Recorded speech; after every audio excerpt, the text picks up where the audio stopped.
So, hello, how's everyone doing today? My name's Cole Bryson, and this short presentation is going to be on the early river valley civilizations. So, there are four main civilizations. There was Mesopotamia, Egypt, Indus Valley, and the Hong He. I believe that's how it's pronounced. Now, the Mesopotamia civilization was located right along the Tigris and the Euphrates River, and it is located right along a little bit north of the Arabian Peninsula. The Egyptian civilization was located along the Nile River, which is now modern-day Egypt. The Indus Valley is located along the Indus River, which is a little bit north of India, which is modern-day India. And the Hong He civilization was located, which is in about modern-day China, a little bit in North China, along the Yellow River. Now, Mesopotamia is the earliest river valley civilization. A few of their contributions were the plow, the wheel, and the sailboat, which are three commonly used things today.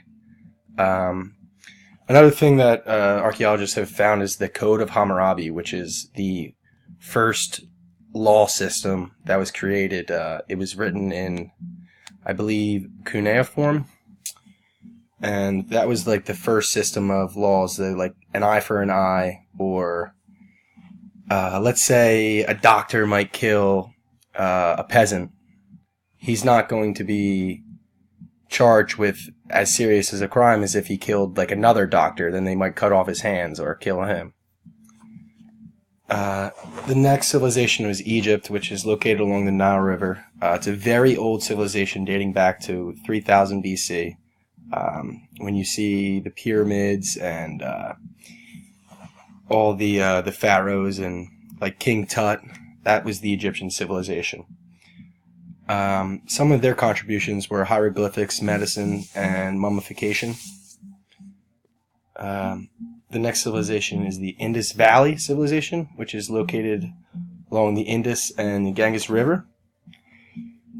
Some of their contributions were Buddhism, Hinduism, the idea of reincarnation, which is basically if you die, you are reborn into a different life or a different body, and how you live that life will determine what your next life is going to be. And they also created the caste system, which is like a ranking system of people, like peasants, priests, so priests would be like at the top of the chain, and then all the way at the bottom there'd be like peasants, and that's how they ranked their people. The next civilization is the Hong He, which was located in China right along the Yellow River. Some of their contributions were printing, the Great Wall of China, silk, and the use of books, writing in books. So the river would flood at unpredictable times, and it gave the nickname of China's Sorrow, because it would flood and basically destroy little cities and towns along the river. My name's Cole Bryson, and that is my presentation on the four main river valley civilizations. These civilizations basically were all along the rivers because it was the best way of transport. The ground was great for farming, and these civilizations basically created the modern day idea of farming. And thank you very much.